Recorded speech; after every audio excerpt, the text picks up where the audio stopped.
the funniest thing about this video is that I've tried to record this video.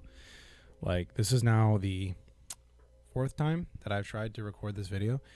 And you would think that the video like this simple would just be easy, like just turn on the camera and record, but apparently not. There's a lot of other things in the way. So yeah, but here, you know, 4th time's the charm, I guess. So let's just get into it. So the new Scream 6 trailer dropped a few weeks ago, and God damn, like, dude, this trailer gave me chills when I watched it. Watching Ghostface just plow through people like that, like, dude, it's pretty fucking cool. Like, I don't know who this Ghostface is or like who pissed him off that bad, but he's pretty on it. You know what I'm saying? Like, and it already just upped my hype for the film like that much more. I mean, I was already pretty like geeked out about it for this film anyway, but just this trailer gave me like that much more hype. You know what I'm saying? But now that I'm thinking about it, you know, like, it really got me thinking just, hey, who the hell is this Ghostface? It kind of seems weird that if it would be someone just like a random person in the film, you know, or like a new character. It doesn't seem like that's going to be the case in this one. Because yes, in every other Scream film, every other Ghostface that has been a Ghostface has been only in that film. So like every single Ghostface has appeared in that one film and died in that one film as Ghostface. And if you forgot, you know, who all the Ghostfaces is? Ghostfaces? What is the plural for Ghostface? Is it Ghostface or is it Ghostfaces? I'm gonna say Ghostfaces. All of the people who have ever played a Ghostfaces, that doesn't make sense. They only appeared in their one respected movie, right? So like I said before, they come in, they show up in that one film, and they die in that one film as Ghostface because the protagonist kills them. So if you forgot who all of them are, I'm gonna run through them really quick, just off rip. And this is not including that dumbass MTV show, because that show is garbage. If you think that show is good, I got news for you. It's not. It's just not. It's not a very good representation of Ghostface. I mean, hey, to each their own. If you like it, you like it, I guess. But it's just not a good show. Like, just in general, I got into maybe an episode of it, and I couldn't even finish it. But anyway, without further ado, I'm going to go in order of every single film, every single Ghostface that has been in all of the films so far up until this point. We have Billy Loomis and Stu Macher. This is Scream 1. Mickey Altieri and Debbie Loomis from Scream 2.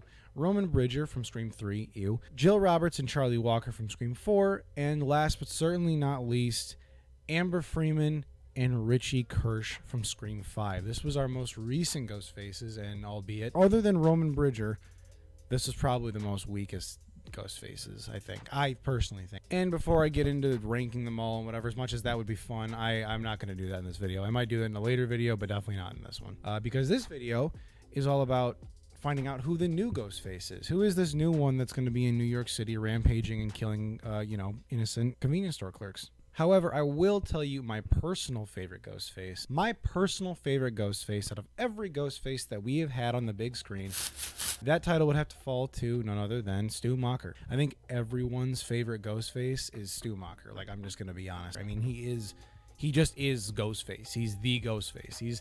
When you think of Ghostface and when you think of the very first Scream film, 9 times out of 10, you're thinking of Stu Macher. There's just something so enticing about his pure insanity and his just absolute love for his kills and his creativity. That's also a very big part in this. And as much as they have tried, there is absolutely no one who has ever been able to even come close to replicating the level of Ghostfaceness that Matthew Lillard brought to the table all the way back in 1996. There's no one that has been able to top Matthew Lillard since then. Okay, now that I'm done fanboying, you're probably screaming at your computer right now. Okay, cool, but like, how does this like really pertain to who this is? However, before my thoughts, I do want to kind of recap what's going on in Scream currently, if you haven't been keeping up to date. Obviously, spoilers ahead for Scream 2022. If you haven't seen it for some reason, you should probably go watch it. If you're, you know, going to watch the new one, you should probably watch the last one. Our main character, or, you know, the new Sidney Prescott, is Melissa Barrera's Sam Carpenter, the long-lost daughter of Billy Loomis. Yes, Billy Loomis, the very first Ghostface. However, she is not the daughter of Sidney Prescott. She is not Sidney's daughter. This is not, they confirmed that basically right out of the gate. This is not Sidney's kid. This is all Billy's kid, which means that our little boy Billy was not was sneaking into multiple girls' rooms back in the day. You know what I'm saying? Our second main character returned to the franchise and 3-time Ghostface survivor is none other than the lovely Miss Jenna Ortega's character, Tara Carpenter, who is Sam's half-sister and not related to Billy Loomis at all. This is not Billy Loomis's daughter.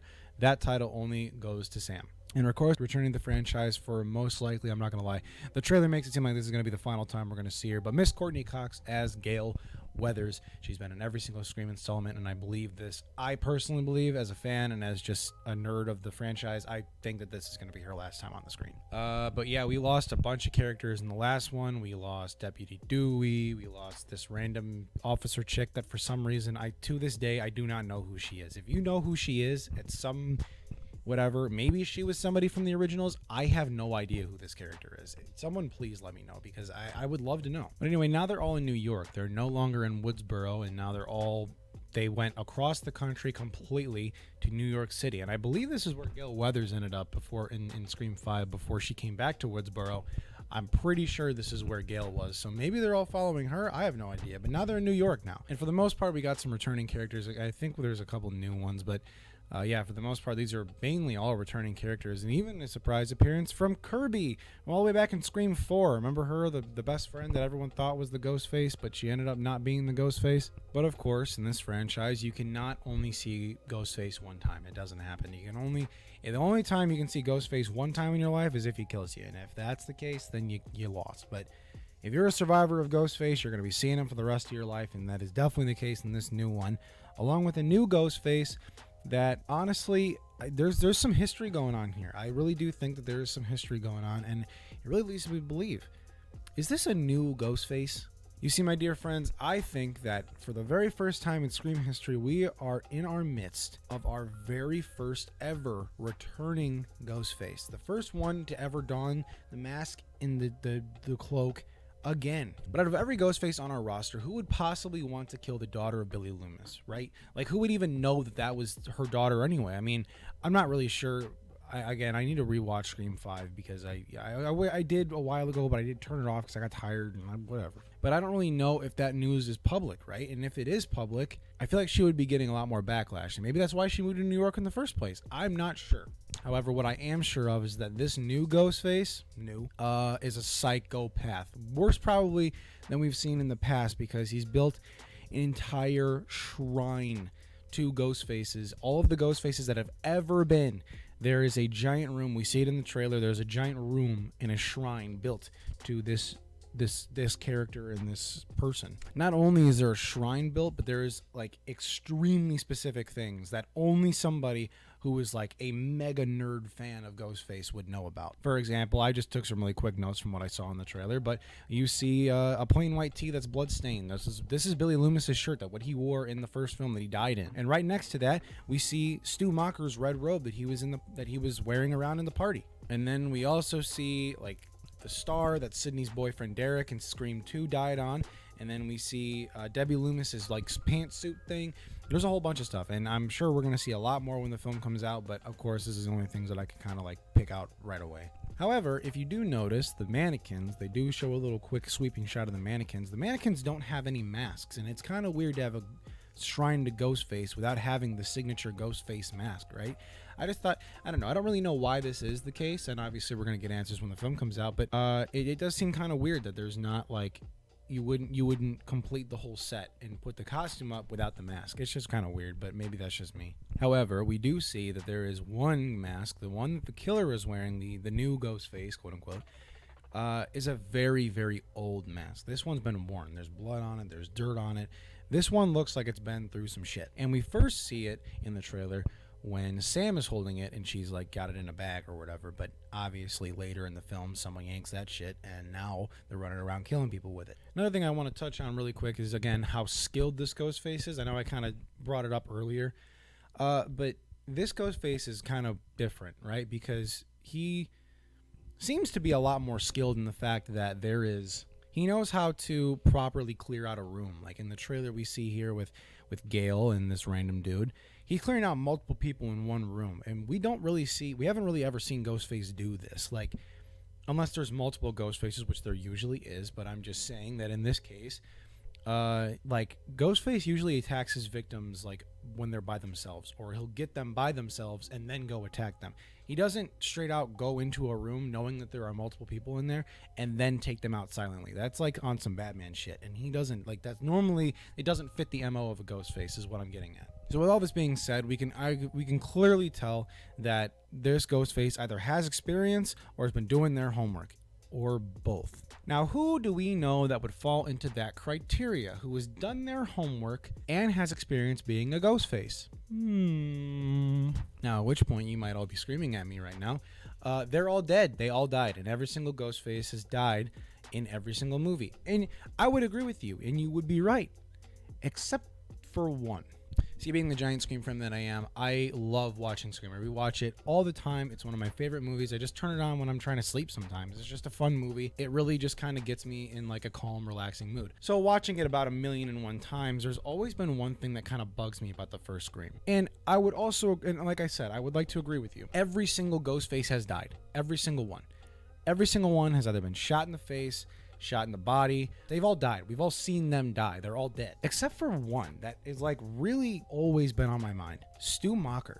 You see, Stu Macher in the first film, he only gets a TV dropped on his head, and yes, he gets stabbed about 1,000,001 times. However, it doesn't really show him die after that, right? Like Billy, we watch him die. We see him die. We like literally watch him die. Stu, we never really see him die. We just kind of assume that he's dead because he gets electrocuted and the TV falls in his face. But after that, no one even brings him up after that. And let's just be honest, this is a horror franchise, right? I mean, if Billy Loomis is out here popping out kids, I don't think it's completely out of pocket that Stu isn't really dead and he's actually been alive all these years and just watching all of these ghost faces run around with his mask. Now, this is kind of a far-fetched theory, so let me explain why I think that this is the case. Now, we've seen some pretty crazy stab fans from, like, you know, way back in, you know, the other films, like Mickey Altieri is just a big movie nerd.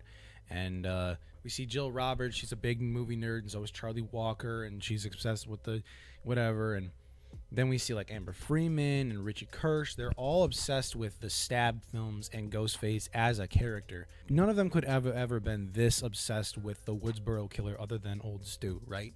I mean, we see in the first Scream film, he's pretty obsessed with Ghostface as it is already. And Ghostface is only he knows that he's Ghostface at this point in time. And we see him like cheering people on when they kind of imitate his work, or when other people are running around wearing the Ghostface mask. He enjoys it. He loves seeing it because he thinks it's funny. He also reveled in the deaths of his victims. I mean, going so far as to the point where he almost gave himself away like several times in the first film just because he's so weird and he just says weird shit like,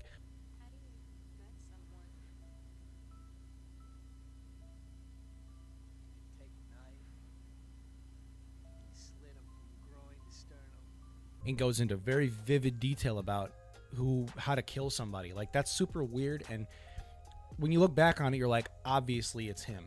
But when you're watching it for the first time, it doesn't really connect that well because you would think like, oh, no way, right? Like, no way someone's that obvious. Another key thing that I love to bring up about Stu is how creative he is. I mean, we see him hang the principal from the flag. We don't see him hang him, but we hear that he hung the principal from the flagpole. He completely strung up his first victim and literally gutted her like a fish. Killed his girlfriend in a garage door and put the body of Gale Weathers' cameraman on top of the van so that way when she flung forward, he would fly forward and scare her. Anyway, what I'm trying to say is that you can clearly see that this Ghostface, the new one, and this new Ghostface in particular, has that same flair, that same energy, that same creativity. We can kind of see already that this is going to be a very different Ghostface. Like, for example, in the trailer, there's a scene where they're on the train. And as the lights are flickering, there's tons of people around. You can't really see them. There's this really cool Joker moment where you see the Ghostface getting closer and closer and closer. And then all of a sudden, boom, he attacked. That's exactly the kind of stuff that Stu would have right up his alley. He would play with his victims and toy with them relentlessly just to get them scared enough because he loved seeing it. Because if anything is to be said about Stu Macher as a character, you have to know he is Ghostface to his core. His absolute core, he was the embodiment of Ghostface. Every other Ghostface that has ever been after Stu Macher and Billy Loomis have just been imitating what they did. But see, Stu never had to imitate because he is Ghostface. That's just who he is. So it would make sense why he would build a shrine to his character that he's been watching grow over all these years, and he's just kind of been chilling. And if that's the case, it would make so much more sense that he's been following this whole thing since, again, in the very first Scream film, he always has said he wanted to plan the sequel, right? And because these days, you gotta have a sequel. It would also make a lot of sense as to why he's after Sam, because 30 years is a very long time. And it is totally possible that he thinks that Sam is Sidney Prescott's daughter. I mean, she would definitely fit the age, and there is no one Stu hates more than Sidney Prescott herself. So killing her daughter, that's just a one-up big, like, fuck you to her, basically. Now, of course, just like every argument, there are plenty of counter arguments, and, you know, the trailer leads us to believe that this is going to be a completely new Ghostface, and that most likely is going to end up being the case, just because, like every other Scream, there's a new Ghostface every single time. But honestly, I just think it would be really cool to see Matthew Lillard come back after 30 years out of nowhere, kind of just popping in and giving us like this Tobey Maguire, Andrew Garfield moment where he takes off the mask and, oh my god, that's Matthew Lillard. And according to him, he apparently doesn't think it's that crazy either, and I think it would be pretty cool. And I found this cool clip, and I'm going to play it right now. I can ask a Scream question. Yeah. So Stu was never a confirmed kill. Well, Will we see him again? I have no idea. Listen. I know that there was a lot of effort to establish that Stu is still alive in the last Scream. They are shooting Scream right now, and I am right now not in Scream. Right now. Right now I am not in Scream. Right now I'm in San Diego.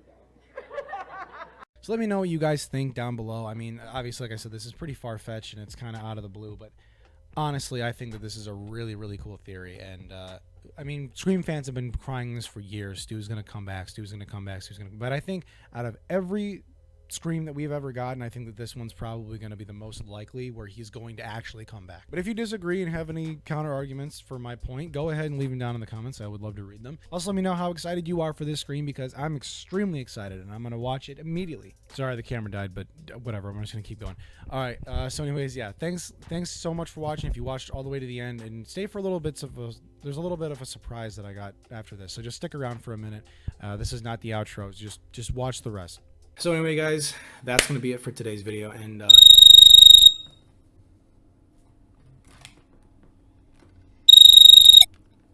hello? I want to play a game. Yeah, I get it. All right, you're Ghostface, right? Who is this? The question is, who am I? The question is, where am I? I don't know. Your mom's basement, probably? I'm afraid that was a wrong answer. Okay, that's weird.